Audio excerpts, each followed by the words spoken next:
විශේෂ වැඩසටහනක් විශේෂ දවසක් පළමු වතාවට බිංගිරේ ප්‍රාදේශ සභාව වෙනුවෙන් වැඩසටහන් සැලැස්මක් බිංගිරේ දියුණු කිරීම වැඩසටහන් සැලැස්ම එළි දැක්වන මොහොත බුද්ධං සරණං ගච්ඡාමි ධම්මං සරණං ගච්ඡාමි.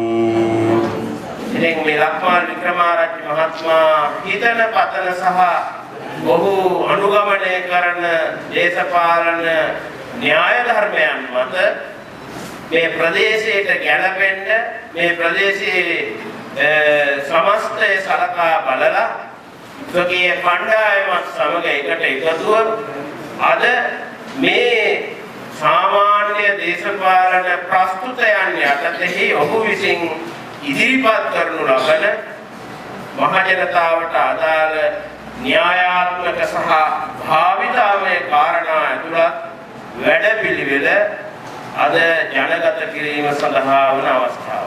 اللهم صل على محمد وعلى آل محمد كما صليت على إبراهيم وعلى آل إبراهيم. ලක්මල් වික්‍රමාරච්චි ගරුමැතිතුමන් ඔහුගේ හිඳ හොඳ චේතනාවක් තියෙනවා. ආගම් ભેද, කුල ભેද, පක්ෂ ભેද, පාට ભેද කිසිවක් නැතුව තමන් විසින් සමාජයට යමක් කරන්න ඕන කියන හොඳ පිරිසුදු චේතනාවක්. ඒ චේතනාව තමයි ඔහුට අනාගතයේදී ඉදිරියේදී වාසනාව ගෙනත් දෙන්න මඟ පෙන්වයි කියලා මේ අවස්ථාවේදී මම සිහිපත් කරන්න කැමතියි. ඒ බිංගිරිය සහ උඩුබද්දාව වශයෙන් ප්‍රාදේශීය ලේකම් කොට්ටාස දෙකකින් සමන්විතව පරිපාලනය වන අතර මෙම සැලසුමෙහි අන්තර්ගත බිංගිරිය ප්‍රාදේශීය ලේකම් කොට්ටාසය උතුර දෙසෙන් දැදිරුවෙන්ද දකුණින් කුලියාපිටිය බටහිර ප්‍රාදේශීය ලේකම් කොට්ටාසයේ දකුණු මායිමෙන්ද බටහිරින් රටමැද බෙදුම් පාරෙන්ද නැගෙනහිරින් පඬුවස් නුවර ප්‍රාදේශීය ලේකම් කොට්ටාසයේ බටහිර මායිම දක්වා හෙක්ටයාර් 19602ක භූමි ප්‍රමාණයකින් සමන්විත වෙනවා. සර්වජන බලයේ විදිහට අපි සූදානම් දිනවමු බිංගිරිය වැඩසටහන අද මේ ඔබ තමුන්වහන්සේලා ඉදිරියේ එළිදක්වන්න. ඉතින් මේ සියල්ල පසුපස ඉන්නේ ඒ නායකත්වය, ඒ මහා චරිතය, ඔහුටයි මේ ආරාධනය.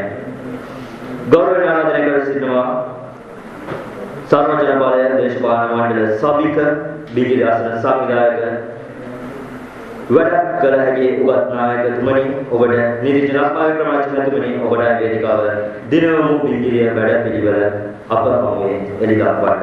එයන් අපේ මූලිකම අපේ මේ දීවිල්ල අපි ප්‍රධාන වශයෙන් බලාපොරොත්තු වෙන්නේ සෑම කොට්ටාශයකම සර්වජන සභාවක් පිළිතුරු.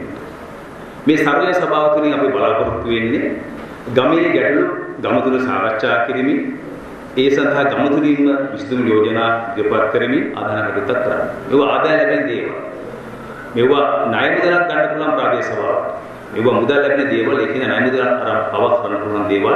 මේවා අසුරු කරුතුනේ මොකද ලංකාවේ සිළුම් ප්‍රාදේශ සභාවට ආදානකාරයක් තියෙනවා නම් බිංගිට විතරක් නැති වෙන්න හේතුවක් නැහැ. අපි ආකාර වශයෙන් නිර්මාණශීලීත්වයෙන් අපිට ඒ තියෙනවා ඒක නායකත්වයක් ගන්න අර මිනිස්සු ඔක්කොම සතුටු වෙන කියන ප්‍රශ්නේ වෙන්නේ එහෙමනම් ආයිස්ටි වෙලද දෙකේන ඔක්කොම සතුටු කරන්නේ. ඒ ඔය කීපදේ තරහ වෙයි කියලා ඒ දේශපාලනය කරන සමගින්දයි මේවා කරන්න දුන්නේ. නමුත් නායකයෙක් විදිහට වැඩ කටයුතු කරනවා නම් ආදානාගාරයක් ලැබෙලා ප්‍රතිලාභ මීට කලින් අපේ ජනතාවට ලැබෙනවා.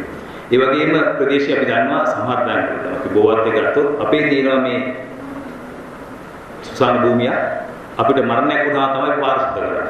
එහෙම නැත්නම් මේ අපේ මෙතන මේ එහා පැත්තේ මේ ප්‍රාදේශ සභාවක් තව දන්නේ නැහැ. ඔයාලා බලපුවා අපි වාත්පත් කරගෙන නැහැ. ඒ හින්දා විශේෂයෙන් පෙරපාසල් අධ්‍යාපනය. අපි දන්නවා අද පෙරපාසල් කියලා කියන්නේ දරුවාගේ අධ්‍යාපනයේ ආරම්භක ස්ථානය.